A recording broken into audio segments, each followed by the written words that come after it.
Is this about vegetarians and non-vegetarians? Absolutely not. The Constitution gives the right to an individual to choose what they want to eat. This is not about the interference in somebody's food habits. It's about following the rules of this temple, which goes on Vaikhanasa Agama. Tirupati Balaji के लड्डू प्रसादम का विवाद गहराता जा रहा है। संत समाज से जुड़े बड़े बड़े संत भी महापाप करने वालों को माफ नहीं करने के लिए आवाज उठा रहे हैं। But the Andhra Pradesh Chief Minister says the laddu has been defiled. How? Well, the temple uses ghee to make laddus, and the Chief Minister says this ghee was adulterated, that it had traces of animal fat. 1857 সাল ভারতে British রাজের যুগে বন্দুকের কার্তুজে পশু চর্বি ব্যবহার করতে পাওয়া যায়। এটি একটি বিখ্যাত সংগ্রামকে উদ্দীপিত করে। আমরা মনে করি এটি ছিল ব্রিটিশদের বিরুদ্ধে স্বাধীনতার প্রথম যুদ্ধ, কিন্তু আমাদের ইতিহাস আমাদের বলে যে এটি একটি সিপাহী বিদ্রোহ ছিল, যা ব্রিটিশ সাম্রাজ্যকে তার মূলে নাড়া দিয়েছিল। প্রধান নায়ক মঙ্গল পাণ্ডে নামে একজন সিপাহীকে ফাঁসি দেওয়া হয়। পবিত্র প্রসাদ দূষণের অনুরূপ ঘটনা তিরুপতিতেও ঘটেছে বলে দাবি করা হয়েছে।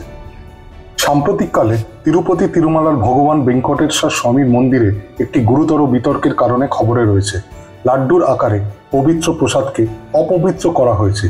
টিডিপির চেয়ারম্যান ও অন্ধ্রপ্রদেশের মুখ্যমন্ত্রী শ্রী চন্দ্রবাবু নাইডু দাবি করেছেন যে তিরুপতির লাড্ডু, যা তিরুপতিতে ভক্তদের জন্য একটি পবিত্র নৈবেদ্য, তাতে ভেজাল রয়েছে। ঘি ভেজাল থাকায় এটি করা হয়েছে, যা লাড্ডু তৈরির অন্যতম প্রধান উপাদান। ওই ঘিটিতে পশুর চর্বি ছিল এবং তিনি এই বিতর্কের জন্য আগের মুখ্যমন্ত্রী জগনমোহন রেড্ডিকে দায়ী করেছেন। আর এই ভেজালের প্রমাণ হিসেবে চন্দ্রবাবু নাইডু একটি ল্যাব টেস্টের রিপোর্টও পেশ করেছেন এবং তার থেকে এটি একটি প্রধান বিতর্ক হয়ে ওঠে। তিরুপতি ভারতের অন্যতম গুরুত্বপূর্ণ মন্দির। এটি ভারত ও এশিয়ার অন্যতম ধনী মন্দির। কিছু প্রতিবেদনে দাবি করা হয়েছে যে এর মূল্য প্রায় 3 লক্ষ কোটি টাকা। প্রতিদিন প্রায় 3 লক্ষ লাড্ডু বিতরণ করা হয়। এই সমস্যাটি ধর্মীয় বিশ্বাস আস্থা নিয়ে। পূর্ববর্তী অন্ধ্র সরকার কি তাদের লঙ্ঘন করেছিল? স্বাভাবিকভাবেই জগনমোহন রেড্ডি এই অভিযোগকে অস্বীকার করেন।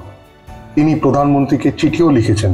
এই বিষয়টি খবরে আসার পর থেকে দেশের প্রতিটি নাগরিক ক্ষুব্ধ। ভক্তদের বিশ্বাসকে নিশ্চিতভাবে ধরে নেওয়া উচিত নয়। ভগবান ভেঙ্কটেশ্বর স্বামীর প্রতি তাদের বিশ্বাস ভঙ্গ করাও উচিত নয়। কিন্তু এসব দাবির পেছনে আসল কাহিনীটি কি, আগে সেটা জেনে নেওয়া যাক। প্রথমত, এই লাড্ডু তৈরিতে কি ভেজাল ঘি ব্যবহার করা হয়? উত্তর হলো না। মিডিয়া অনুযায়ী মন্দির কর্তৃপক্ষ তিরুমালা তিরুপতি দেবস্থানম একটি মিডিয়া হাউসের প্রতিবেদনে এসব কথা বলেছে। ঘি লাড্ডু তৈরির অন্যতম প্রধান উপাদান তামিলনাড়ু থেকে এয়ার ডেয়ারি ফুড সরবরাহ করে। তারা তিরুপতিতে 10টি কন্টেনার ঘি পাঠিয়েছিল। তাদের মধ্যে 4টি কন্টেনার মন্দির কর্তৃপক্ষ বাতিল করেছিল, কারণ তারা গুণমান পরীক্ষায় ব্যর্থ হয়েছিল। এরপরে এই বাতিল করা নমুনাগুলো এনডিডিবি সিএএলএফ পশুখাদ্য এবং দুগ্ধজাত পরীক্ষায় বিশেষায়িত একটি বেসরকারি ল্যাবরেটরিতে পরীক্ষা করা হয়েছিল এবং এতে প্রাণীর চর্বি ও মাছের তেল পাওয়া গেছে।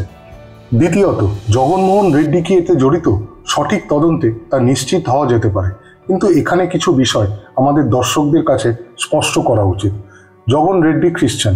চন্দ্রবাবু নাইডু এর আগে জগন রেড্ডির বিরুদ্ধে জোরপূর্বক ধর্মান্তকরণকে সমর্থন করার অভিযোগ এনেছিলেন।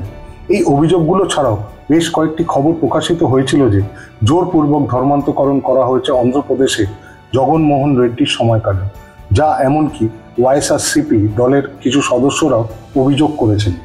তৃতীয়ত, এসব অভিযোগের কি কোনো রাজনৈতিক দৃষ্টিভঙ্গি আছে?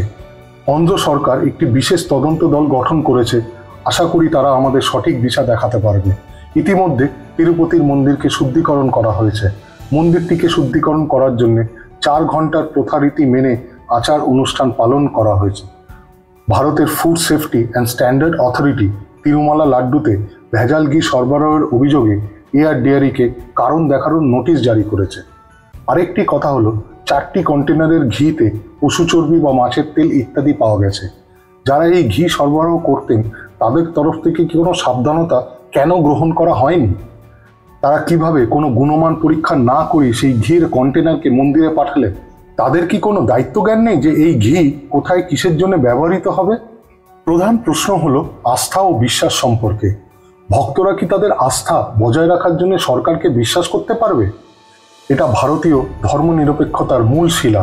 আমরা রাষ্ট্রকে ধর্ম থেকে আলাদা করি না, অন্তত হিন্দু ধর্ম থেকে। এখানে রাষ্ট্র ধর্মে সক্রিয় ভূমিকা পালন করে এবং সেই ভূমিকা আস্থার ওপর ভিত্তি করে। সুতরাং এটা গুরুত্বপূর্ণ যে রাজনীতিবিদদের এটিকে সংরক্ষণ করা উচিত। ভক্তদের বিভ্রান্ত করার ক্ষেত্রে একই কথাই প্রযোজ্য। এটি একটি খুব সুনিশ্চিত কৌশল যা জনগণের আস্থাকে নষ্ট করে। সবশেষে যদি এটা প্রমাণিত হয় যে আমাদের আস্থা ভঙ্গ করা হয়েছে, তখন আমাদের প্রতিক্রিয়া কি হওয়া উচিত? একবার ভাবুন তো, ভারতের অন্য কোনো ধর্মের ক্ষেত্রে যদি একই ঘটনা ঘটে থাকে, তাহলে তাদের প্রতিক্রিয়া কেমন হতো? আপনারা কমেন্টসের মাধ্যমে আপনাদের মতামত নিশ্চয়ই জানাবেন। অপেক্ষায় থাকবো। নমস্কার, ভালো থাকবেন।